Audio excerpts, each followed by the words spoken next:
बिहार की सियासत में ये जो नया चैप्टर है भाई वर्सेस भाई का, मैं आपको ये बताता हूं। दरअसल बिहार की सियासत में लालू परिवार हमेशा सुर्खियों में रहा है, लेकिन इस बार मामला राजनीतिक तक सीमित नहीं है, बल्कि सीधे परिवार के भीतर मतभेद और नाराजगी जाहिर हो चुकी है। एक तरफ तेज प्रताप संकल्प ले चुके हैं कि चाहे जो हो जाए वो दोबारा आरजेडी में नहीं जाने वाले। दूसरी तरफ गाहे बगाहे तेजस्वी भी तेज प्रताप के खिलाफ हमला बोल ही देते हैं। चुनाव से ठीक पहले यह पारिवारिक तनातनी सियासी गर्मी को और बढ़ा रही है।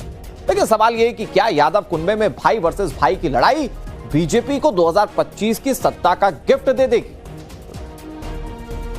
नाराजगी दिखती है आपको लेके कई मंचों से उन्होंने जिस तरह से बयान दिया है। वो बड़े भाई हैं, उनको पता है फायदा किसमें है, नुकसान किसमें है उनका, तो वो सब समझते हैं। लोगों के मन में एक ये सवाल उठ रहा था कि फिर से एक बार घर वापसी हो जाएगी तेज प्रताप यादव की, चुनाव में वो फिर आरजेडी के टिकट से लड़ सकते हैं। ऐसी शंकाएं लोगों के दोबारा कभी नहीं, मतलब दोबारा हम नहीं जाएंगे आरजेडी में।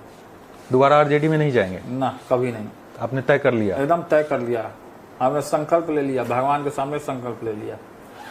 भगवान और सदैव हमारे माता पिता हैं, पूजनीय रहेंगे।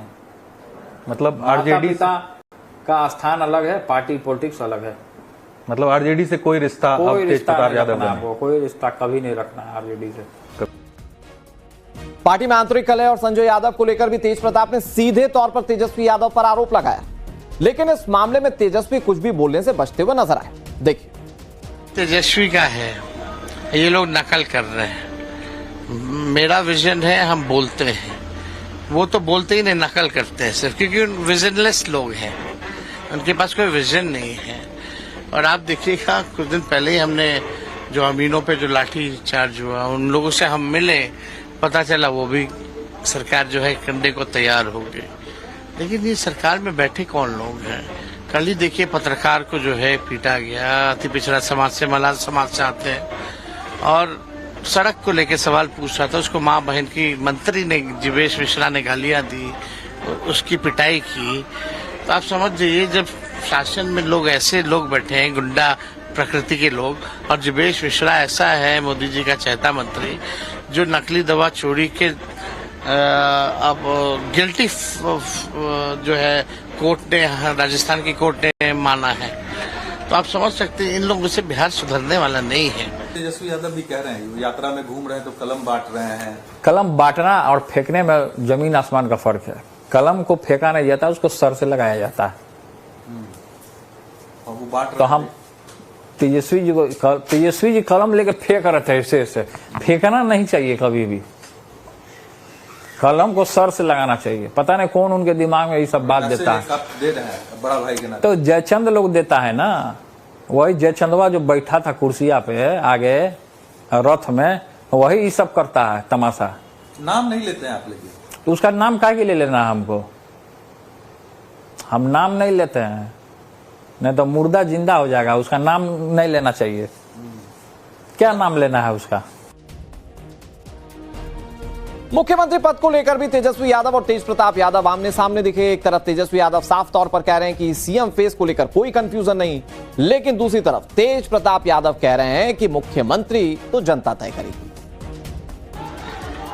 जनता मालिक है, आप जाके जनता से पूछिए किसको सीएम बनाना चाहता है, जवाब मिल जाएगा। और दूसरी बात, हमारे यहाँ सीएम फेस को लेकर कोई कंफ्यूजन नहीं है, कोई रार नहीं है। रार एनडीए में है। अमित शाह ने कह दिया चुनाव के बाद समय बताएगा कि कौन मुख्यमंत्री होगा। ठीक है, 10 दिन बाद ही सही ऑफिशियली जो है अनाउंस हो जाएगा। यहाँ एवरीथिंग इज स्मूथ, कोई घबराने की बात नहीं। और यहाँ लक्ष्य सीएम बनना नहीं, सरकार बनाना नहीं, बल्कि बिहार को बनाने का काम करना है। तो सीएम अब लगता है कि जो चुनाव तो चूंकि अब मुहाने पे है, तो सीएम जो है वो जनता चुनता है। जो जिस जनता जैसे चुना, जनता जैसे मान लीजिए उदाहरण के तौर पे जनता जैसे हमारे दल को चुना, जनशक्ति जनता दल को चुन लिया, ठीक है। तो जो विधायक जीतते हैं तो विधायक दल की बैठक होती है, उसमें नेता लोग चुनता है कौन सीएम बनेगा। तो ये तो बात की बात है, लोग कहने के लिए लोग भाषण, लेकिन तेजस्वी जी कह रहे हैं हर जगह, तो भाषण में ही लोग लंबा चौड़ा बात बोलता है, या ये होगा वो होगा। तो जब चुनाव आ ही रहा है, तो चुनाव में लोग जा ही रहा है, भीड़ जुटाना कोई बड़ी बात नहीं है। नहीं, मेरा सवाल सुनिए ना, पहले भीड़ जुटाना कोई बड़ी बात नहीं है। भीड़ कोई जुटा ले रहा है, लेकिन उसी भीड़वा को वोट में परिवर्तित करना वो अपने आप में बड़ी बात होती है। तो क्या आपको लगता है कि इस बार तेजस्वी यादव सीएम बनने की स्थिति में है? देखिए, कौन सीएम बनेगा नहीं बनेगा सीएम, कौन कुर्सी पे बैठेगा नहीं बैठेगा कुर्सी पे, तो ये जनता तय करेगी। दर्शकों, आपको याद होगा तेजस्वी यादव का एक डांस वीडियो खूब वायरल हुआ था। इसमें वो रील बनाने वाले कुछ लड़कों के साथ डांस करते दिखे। इस पर सवाल पूछा गया। तेजस्वी ने कहा कि रील बनाने में आपत्ति क्या है, और तेज प्रताप कह रहे हैं तंज कसते हुए कि जो नाच रहा है उसको आप नाचने दीजिए। हर एक सिचुएशन हम देखते हैं, और इन 2 महीनों में ऐसा कोई पंचायत राघोपुर का नहीं होगा जहाँ तेजस्वी नहीं गया हो। अच्छी बात है, लोगों को सेवा भाव रख करके जाना चाहिए, सेवा करना चाहिए। वो किए हैं तो इसमें बुराई क्या है। और नौजवान हैं, हम तो नौजवानों के साथ क्रिकेट भी खेलते हैं, मौका मिलता है तो। अगर वो उनके सहयोग के लिए अगर रील बनाना था, हम सहयोग कर दिए, तो इसमें आपत्ति क्या है। तेजस्वी यादव के विधानसभा क्षेत्र राघोपुर, वो वीडियो काफी वायरल हो रहा है। आप वहां जाकर जनता के बीच उनको राशन दे रहे हैं, उनकी मदद कर रहे थे, और वहां आपने कहा था कि आपके विधायक नाचने में मगन है। जो उन्होंने मरीन ड्राइव पर डांस किया था तेजस्वी यादव उस समय। नाच कला जो है अपने जगह है, नाचना कला का जलवा बिखेरना। बोले हम भी बांसुरी बजाते हैं, बांसुरी बजाते हैं ना जी, तो कला सब में होता है। अब तेजस्वी जी अच्छा नाचते हैं।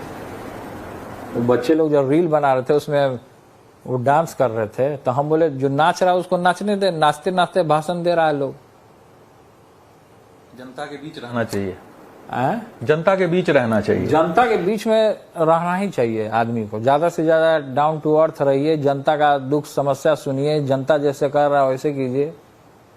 आजकल रील बनाने का जमाना है, तो रील लोग बना रहा, हम भी बनाए हैं, रील डालते ही रहते हैं, आप भी बनाते हैं। तो जो यूथ है वो तो ये सब चीज करता रहता है।